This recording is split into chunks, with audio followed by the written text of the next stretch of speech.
High guys, welcome back to my channel Bangali Gharoya Ranna. আজকে খুবই uncommon এবং আমার মায়ের একটা রেসিপি আপনাদের করে দেখাবো। এটা হচ্ছে পাতাকপির পায়েস, যেটা খেতে অসম্ভব মজা। আমার রেসিপিগুলো ভালো লাগলে প্লিজ আমার চ্যানেলটিকে সাবস্ক্রাইব করবেন এবং বেল আইকনটি অবশ্যই প্রেস করে দিবেন, তাহলে সকল নোটিফিকেশন আপনাদের কাছে পৌঁছে যাবে। আমি এই জন্য একটা পাতাকপি নিয়েছি।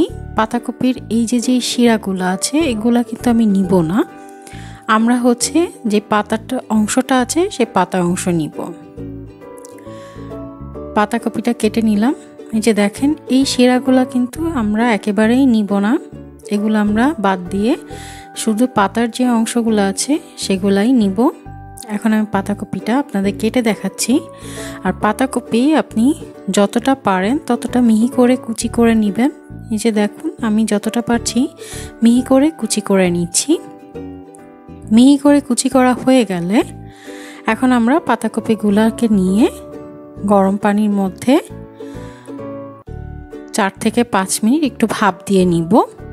এতে করে হবে পাতাকপির একটা বাজে স্মেল থাকে সেটা চলে যাবে। এখানে লবণ দেওয়ার কোনো প্রয়োজন নাই, শুধু পানিতেই করলেই হবে। এই যে দেখুন, পাতাকপির ভিতর কিন্তু জাল চলে আসছে। এখন একটু নাড়াচাড়া করে নিচ্ছি। নাড়াচাড়া করে নিয়ে এটাকে এখন আমি পানি ঝরিয়ে নিব। আর যখন ঠান্ডা হয়ে যাবে তখন সেই পানিটাকে আমরা চিপড়ে এটাকে রেখে দিব, পরে আমাদের সেটা কাজে লাগবে আবার। এখন পানিটা ঝরিয়ে পাতাকপিটাকে ভালো করে চিপড়ে পানিগুলো সব বের করে এক সাইডে রেখে দিব। এখন চুলায় একটা ফ্রাই প্যান নিয়ে এর মধ্যে আমি 2 টেবিল স্পুন ঘি দিয়ে দিচ্ছি।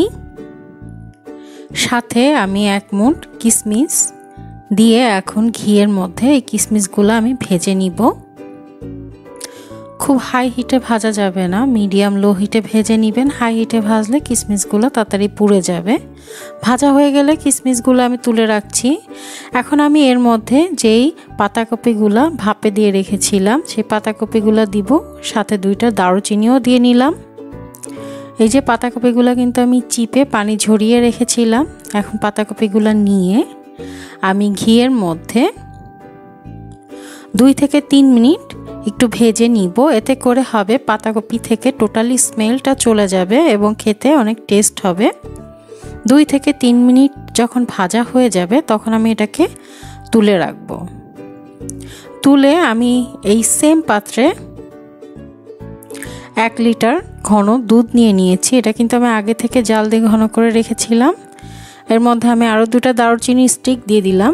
দিয়ে যখন এরকম জাল চলে আসবে তখন আমি এর মধ্যে আগে থেকে 2 টেবিল স্পুন পোলাওর চাল ভিজিয়ে আমি অল্প একটু গরুর দুধ দিয়ে এটাকে ব্লেন্ড করে রেখেছিলাম মিহি করে।